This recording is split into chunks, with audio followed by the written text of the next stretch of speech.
Welcome home. You have arrived at a most fortunate time. The archive is expanding. Every brick in the world has a story, but some bricks are held together by more than just mortar. Some are held together by blood and silence. Today's file is a classic from the Sarawak sector. It is a record stained with old tears and red ink. We are going back to 1970, to the streets of Kuching. People call it a legend, an urban myth to keep children in bed. But here, on the 13th floor, we call it a primary source. Let us look into the file of the nurse in the yellow dress. The woman who became a bridge. The lady known as Janet. Sit. Stay. Don't forget to sign out, if you can. In 1970, Kuching was a town that slept early. The Sarawak General Hospital was a bastion of white-tiled corridors and the scent of antiseptic. Among the staff was Janet, a young nurse whose kindness was as bright as her favorite yellow dress. She moved through the wards like a sunbeam, providing comfort to the dying. But the hospital at night is a different beast. The fluorescent lights hum with a dying buzz, and the shadows in the corners of the wards seem to reach for the living. Janet finished her rounds, the rhythmic clicking of her heels the only sound in the sterile silence, unaware that this would be her final shift in the world of the living. The tropical air was a thick, humid blanket as Janet stepped out into the night. She chose to walk, her yellow dress a vibrant contrast against the dark, colonial shop fronts of Main Bazaar. The wooden shutters were all closed tight, looking like lidless eyes watching her progress. The street lamps were few and far between, casting long, distorted shadows that stretched like claws across the pavement. She felt a prickle on the back of her neck, the sensation of being watched by the very architecture of the city. As she reached a particularly dark stretch of the road, a vintage white car with round, lidless headlights idled at the corner. It sat there like a predator in the tall grass. Janet slowed her pace. The engine's idle was a low, guttural growl that vibrated in her chest. As she drew level with the vehicle, the passenger door creaked open, revealing an interior of pitch-black darkness. A polite voice called out from the gloom, asking for directions to the river, but the voice had no warmth. It sounded like dry parchment being rubbed together. Torn between her innate desire to help and a rising sense of dread, Janet moved closer to the car. Perhaps it was a trick of the light, or perhaps something reached out from the darkness, but as the clock struck midnight, she stepped inside. The door didn't just close, it clicked shut with the finality of a coffin lid. The white car pulled away into the fog, leaving the Main Bazaar empty once more. Janet was gone, and the yellow of her dress was the last speck of color the street would see that night. At the same hour, the construction site of the Satok Bridge was a scene of industrial nightmare. Massive concrete pillars rose from the dark, swirling Sarawak River like a skeletal ribcage. But the project was cursed. The pillars kept cracking under their own weight. The workers whispered of the ritual Semah, an ancient, forbidden belief that a great structure requires a human soul to stand firm. A head for every pillar. The scaffolding groaned in the wind, and the red warning lights blinked like the eyes of a beast waiting to be fed. Days later, the humid morning mist hung heavy over the riverbank.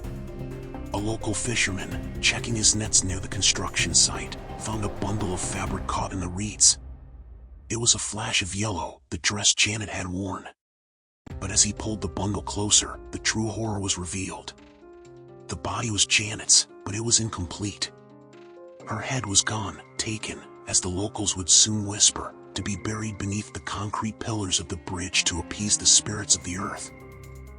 The grief of Janet's parents was a black hole that threatened to consume them.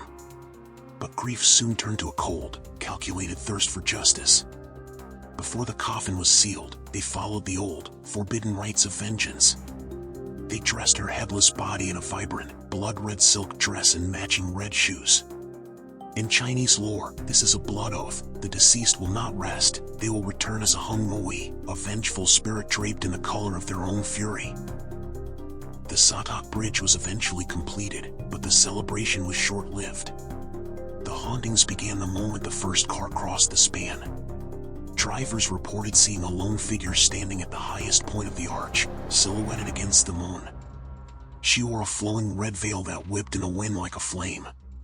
She wasn't jumping, she was looking down into the water, searching for the part of her that the concrete had stolen. One moonless night, a Tanbang boat puller saw a woman waiting by the riverbank. She was silent, her face completely obscured by a heavy red cloth.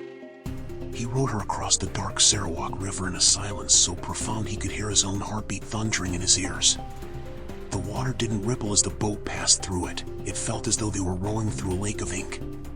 The woman in red sat perfectly still at the back of the boat, her presence radiating a bone-deep chill.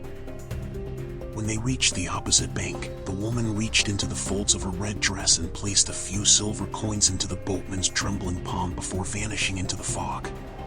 When the boatman looked down at his fare, his blood ran cold. The silver had vanished. In its place were dried, withered leaves and burnt scraps of joss paper, Chinese hell money.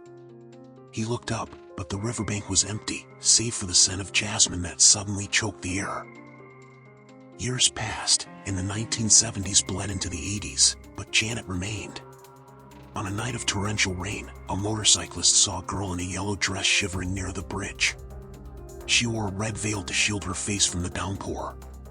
Pitying her, the man pulled over and offered her his leather jacket to keep the chill away. She nodded silently, her movements stiff, and climbed onto the back of the bike.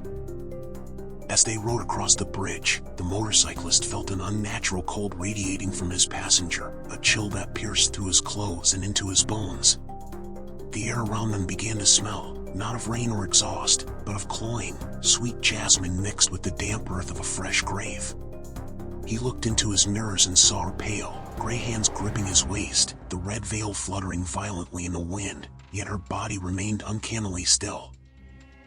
She pointed toward a quiet, gated house on the outskirts of the city. When they arrived, the man told her he would return for his jacket the next day. But as he turned to bid her goodnight, his heart skipped a beat. The seat was empty. There was no sound of a door opening, no footsteps on the gravel. Only his leather jacket lay in a heap in a puddle of rainwater on the ground, as if the person wearing it had simply evaporated. The following morning, the motorcyclist returned to the house, confused and unsettled. An elderly couple answered the door, their eyes red from years of weeping. When he told them his story, they didn't look surprised. They led him to a small family cemetery behind the house. There, draped perfectly over a weathered headstone marked Janet, was his leather jacket. He reached out to touch it, and his breath hitched. Despite the storm the night before, the jacket was bone dry and smelled of jasmine. To this day, the people of Kuching avoid the Satok Bridge after midnight. The legend warns that if you drive across and see a flash of red in your rearview mirror, you must not stop. For Janet is still there, pacing the concrete that contains her head, searching for a replacement. If you look too closely, you might see her leaning forward from your back seat, her red veil lifting to reveal a void that is waiting to be filled. The past is never truly buried in Sarawak. It is built into the very concrete we walk upon, the very bridges we cross. Janet is still out there, a record that refuses to stay on the shelf. She's the scent of jasmine on a rainy night. She's the flash of red in your mirror that makes your heart stop. Remember, my friends, never pick up a girl in a red veil. Some passengers carry a weight that your car was never meant to hold. Sleep well, if you can. And do subscribe. The archive always has room for one more record.